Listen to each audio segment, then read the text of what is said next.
I think I was originally sent the script for Enoch Emery. And when I read it, I had this feeling about Hazel Motes that was so strong. I said, I don't want to play Enoch Emery. I want to play Hazel Motes. And I think the first reaction is, who does this kid think he is? This is, a John Huston movie, and you don't tell John Huston, which part you want to play. He decides. And I think at that point they wanted Tommy Lee Jones to play it, and then he couldn't. And then they decided to take another look at me, and I went in and I auditioned and got it. I can't use none of your help. You lied to me. I thought it was the weirdest, strangest, coolest thing that I had ever read. A script reads very differently than Flannery O'Connor. So, you lose her descriptions, and her descriptions are, outrageous. But if you take so it's like taking the poetry out when you read a script, and you just see the skeleton of something. But the skeleton was so cool. There ain't any such a thing as any new Jesus. That wasn't nothing but a way of saying something. I grew up in West Virginia, which was, I went to some very southern parts of West Virginia. I'm very used to the South.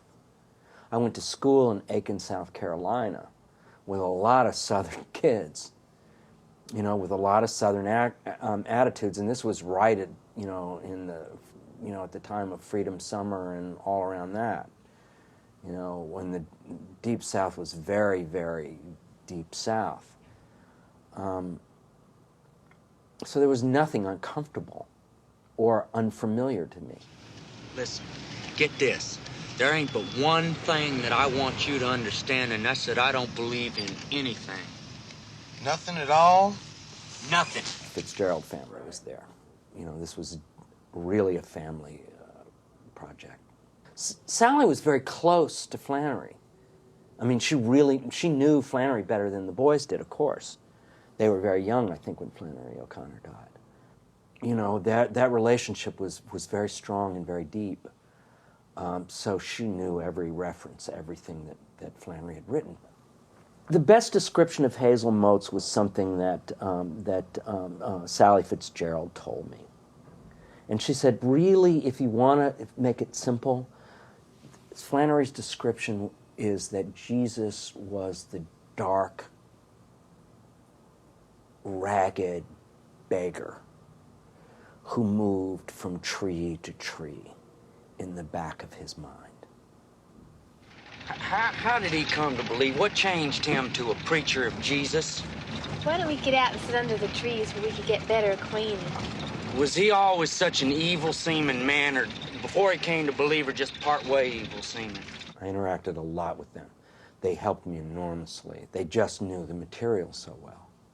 I remember at one point, just as an example, Houston wanted to cut this line about there used to be a fire escape out the window.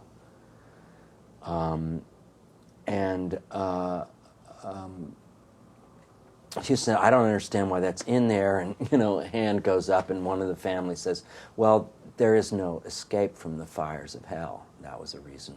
That's the illusion. 10 million times for just one soul, even for that boy there. He was extremely interested in all of this. Although he thought that in the end, Hazel Motes had some kind of existential revelation. He is a devout atheist. He didn't like religion. And I remember we were in rehearsal, and I finally asked the question. I said, well, what do you think happens? And I said, because I don't think that's what happens. It seems to me that the script is very clearly saying that Hazel Motes finds God.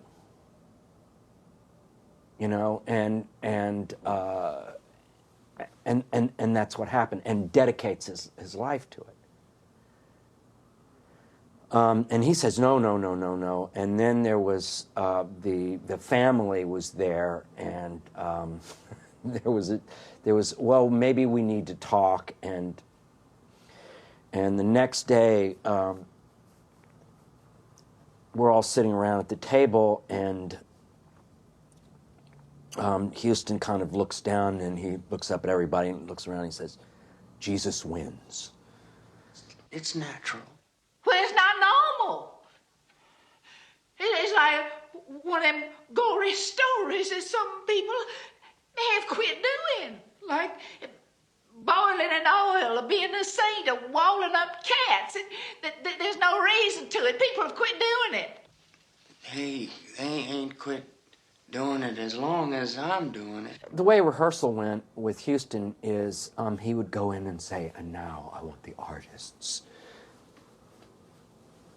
So we would just do it, get it on our feet, and just, he wanted us just to go where we wanted to go, and we would just do it.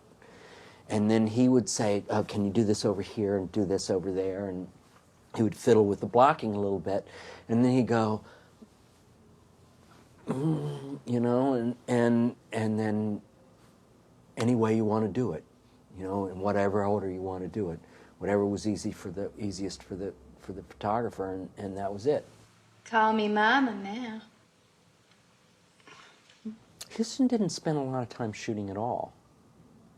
I mean, the one great thing that he did is that he was so experienced that he knew exactly how the scene was going to cut and how to shoot it. So he shot it very simply. And he really believes in allowing 2 shots to hold, and he doesn't overshoot. He doesn't cover himself. So, everything was just the performance, just the performance. I think I've seen you someplace before. You ain't from Stockwell, are you? No. Looked like you had a kind of familiar face. Bye. The tone of the movie is very much about Hazel Mote's tone. He sets it. Houston and I had to be on the same page. I remember when, we had Houston got really mad at me. And it was, I turned out to be absolutely right. And I should have bet him $1,000 because I'd been $1,000 richer. Twice, because, I told him I didn't think that this was going to, I did not think that, he wrote a scene. And I said, there's no way that this scene can be used. And I said it completely destroys the flow of the movie. You can't. And Houston, who the hell was I to say a thing like that? And there was a $1,000 bet.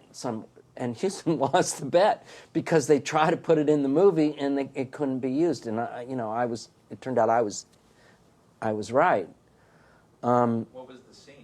There was a scene where there was a stuff about money and the lady who was the landlady. And I said, no one will care about money at this point in the movie. That's not an issue in the movie. And he really liked this actress, and he really believed that this was important. And it wasn't. It really wasn't. It wasn't about that. There's a first and second and a third act. And the third act is all about Hazel Mote's turn and his movement toward his commitment to be this saint, to really go the whole distance, to really absolutely devote himself to this idea of God. Why don't you start preaching again? I can't preach. Why? I ain't got time. He was really doing what he thought was true. He just was wrong. There is where the razor's edge of Wise Blood and Flannery O'Connor really are. Which is how can a person take the whole Pentecostal Protestant thing, this is a Catholic viewing this, and really be a saint. What kind of a saint would that person be, she wondered. And so she wrote one. And it was so extreme, and it was so that the person wound up giving up their life. The transition was when the car went down into the pond. That was the moment that he changed his whole view of things. And it was because he had murdered someone, and he realized at that point that he had, you know, that how fucked up he was. Two things that I just can't stand. A man that ain't true, one that mocks what is. You should never have tempered with me if you didn't want what you got. You know, I tell you, there's been two movies where I really learned that budget can really do you a lot of good. Here was a movie where there was a steam engine, a locomotive, a steam locomotive that was on as really a tourist attraction where you can really take a long trip, but it's a steam locomotive. And we used that, and they shot on it, and they gave it to us for free. So we used it. That's a whole other world, okay? Then we got out, and we went and got into a modern, up-to-date taxi cab. And all throughout the film, we kept going from one world to another world to another. We muddied up, and it was based on budget. We just muddied time. And it gave the film a very Flannery O'Connor feeling, you know? And it was a beautiful choice by Huston, I thought, because it wasn't any time, it wasn't any world. I ain't a preacher. I only seen her name in a toilet.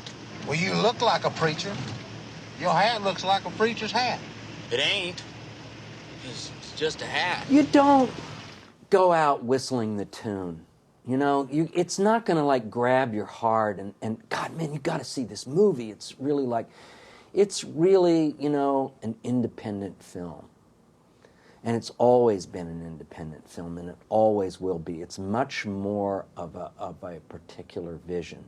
It is an obscure movie, and I wonder if it won't always be an obscure movie. Like I say, it's not, you know, it's not Sierra Madre, you know, which is just a great story. You know, a really cool story. You know, it's an adventure story, and it doesn't mean that it doesn't have depth, but it isn't weird. It isn't gothic. You know, it isn't about something that's a little disturbing. You know, it's about a very extreme part of ourselves. You know, we're all, you know, you can't look at a film like that and not think, you know, we're all liars. You know, none of us are really, truly true to our ideas. You know.